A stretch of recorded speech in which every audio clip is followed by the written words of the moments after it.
U.S. Soccer has updated their referee abuse prevention policy, and Noblesville United will be adopting this policy, and it will trump any policy related to referees that are currently in Noblesville United's policy handbook.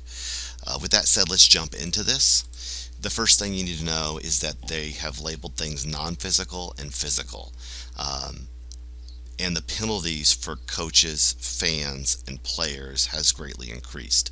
So before we might have seen a 1 game suspension for certain activities. Now everything comes with a minimal 2 game suspension, and sometimes years worth of suspension if you go into that category.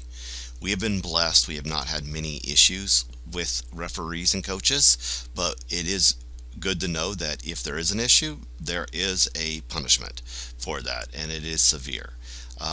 Just as a reminder, Noblesville United is a recreational club, and therefore we have a lot of referees who are learning to referee. Their first referee job they'll ever have will be at Noblesville United. You should expect them not to always know the rules, not to always have a strong whistle, not to always be in the right position, and we will work with them through our referee mentor program to help them improve. But it's not your job as a coach to make sure that they're doing everything to the letter of the law, because that could lead to potential issues. So let's go through some of these real quick, and we'll kind of go through what you need to know. These are the most common things we're going to have to see is verbal taunting. So do you even know the rules? Did you forget your glasses? What is the team paying you for? You suck. You're the worst ref ever. 2 game suspension. Do not assault them verbally on their skills and their abilities. If there's an issue with the referee, we have a form, which I'll show you here at the end of this video, which you can fill out and you can notify us of an issue with the refereeing, and we're happy to look into that on your behalf. Next one's a harassment intimidation, a 4 game suspension. This is where you usually start utilizing cuss words. So if you start utilizing cuss words to personally attack a referee, just assume you're going to get a 4 game suspension. That's basically the entire season. We only play 8 to 10 games, so don't do it. If you have made threats, you're going to pay for that, and they follow people into the parking lot, these kind of activities. These are things that I've experienced as a referee, absolutely. These are now going to end up in 6 game suspensions to 24 months, 6 to 4 months on top of the 6 games.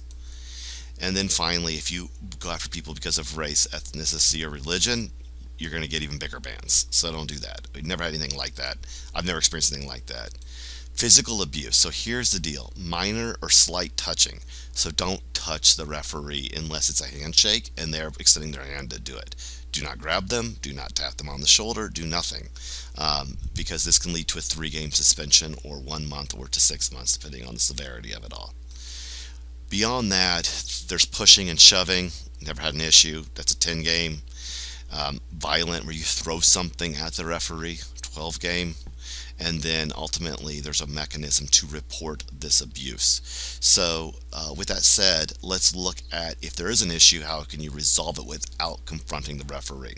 We have 2 key methods of resolving issues with referees. One is we have a referee mentor on site for almost all of our scheduled recreational youth games. This referee can help talk with people, coach up referees, etc., but they also will be policing the facility as well in case there is an issue.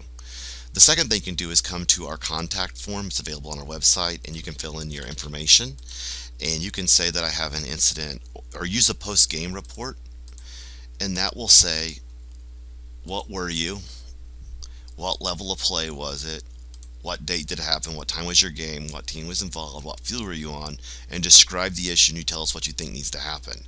Because it could be that you simply are requesting the referee get further training on offsides, right?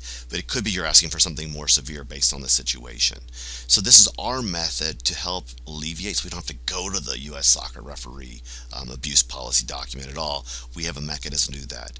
Additionally, you can reach out to your commissioners as a coach, and you can also get involved. So if you think the referee is really bad, come referee for us. Make the refereeing better, so we won't have to rely on new referees as much at the club. Hopefully this information is something we'll never need to utilize, but this video does cover that, and we look forward to seeing you at the field.